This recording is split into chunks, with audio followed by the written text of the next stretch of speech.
Ravulapalem food safety అధికారుల దాడులు రాజమండ్రిలో కల్తీపాల ఘటన నేపథ్యంలో అప్రమత్తమైన ఉన్నతాధికారులు. ఇటీవల రాజమండ్రిలో కల్తీపాలు సేవించి కొందరు మృతి చెందిన ఘటన రాష్ట్ర వ్యాప్తంగా కలకలం రేపింది. ఈ నేపథ్యంలో ఉన్నతాధికారుల ఆదేశాల మేరకు కోనసీమ జిల్లాలో విస్తృత తనిఖీలు చేపట్టారు. కోనసీమ జిల్లా ఆహార భద్రతా అధికారి యోపూరి రామయ్య ఆధ్వర్యంలో రావులపాలెం పట్టణంలోని పాలు కేంద్రాలు, మిల్క్ సెంటర్లో ఆకస్మిక తనిఖీలు నిర్వహించారు. పాలు నిల్వ విధానం, పరిశుభ్రత, నాణ్యత ప్రమాణాలను పరిశీలించారు. పలు కేంద్రాల నుంచి పాలు శాంపిల్ సేకరించి ప్రయోగశాలకు పంపించినట్లు అధికారులు తెలిపారు. ల్యాబ్ నివేదికల ఆధారంగా తదుపరి చర్యలు తీసుకుంటామని పేర్కొన్నారు. నమూనాల విష పదార్థాలు లేదా కల్తీ పదార్థాలు ఉన్నట్టు తేలితే సంబంధిత అమ్మకందారులపై కఠిన చర్యలు తప్పవని హెచ్చరించారు.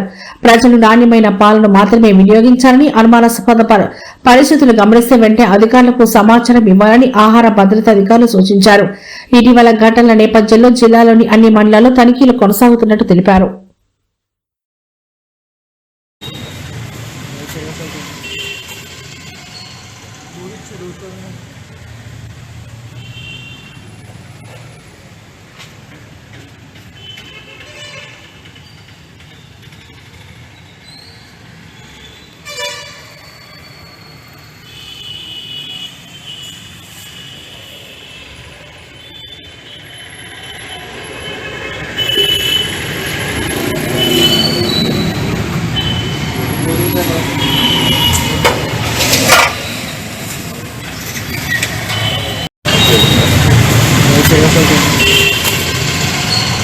Muito